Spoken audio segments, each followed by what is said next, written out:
ఇంకో మాట చెప్తాను వినండి.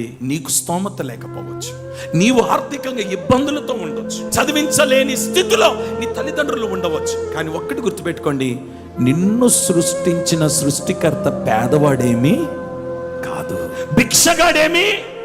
నీ మీద ప్రణాళిక కలిగిన దేవుడు పేదవాడు కాదు. నీ మీద ఒక ఉద్దేశం కలిగిన దేవుడు పేదవాడు కాదు. నీ తల్లిదండ్రులు పేదవాళ్ళు అయి ఉండొచ్చు, నీ తల్లిదండ్రులు స్తోమత లేని వారు అయి ఉండొచ్చు, నీ తల్లిదండ్రులు నిన్ను చదివించలేని నీ సహాయ స్థితిలో ఉండవచ్చు. నేను ప్రకటిస్తున్న దేవుడు తన గుప్పిళ్ళు విప్పితే చాలు, ప్రచండమైన వర్షమును కురిపించినట్లుగా నీ కోరికలను నా దేవుడు తీర్చునుగాక. ఇల్లు కట్టుకోవాలని కోరికుందా?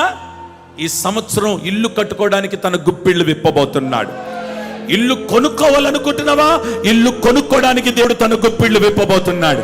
నీ పిల్లలను చదివించాలనుకుంటున్నావా? చదువులకు కావలసిన గుప్పిళ్ళు దేవుడు విప్పబోతున్నాడు. నీ అప్పులు తీరాలని కోరుకుంటున్నావా? నీ కోరికను దేవుడు తీర్చడానికి గుప్పిళ్ళు విప్పబోతున్నాడు. వ్యాపారం ప్రారంభించాలనుకుంటున్నావా? వ్యాపార విషయంలో దేవుడు తన గుప్పిళ్ళు విప్పబోతున్నాడు. నీ కుటుంబ పరిస్థితులు చూసి నీతో మాట్లాడుతున్నాడు, నీ పిల్లల పరిస్థితులు చూసి నీతో మాట్లాడుతున్నాడు. ఇంకా మంచి రోజులు ఎప్పుడు వస్తాయా, మంచి రోజులు ఎప్పుడు వస్తాయా అని ఎదురు చూస్తున్నావే. ఈరోజు నువ్వు ఏ కోరికైతే నువ్వు కోరుకుంటున్నావో నా యేసయ్య గుప్పిళ్ళు విప్పునుగాక.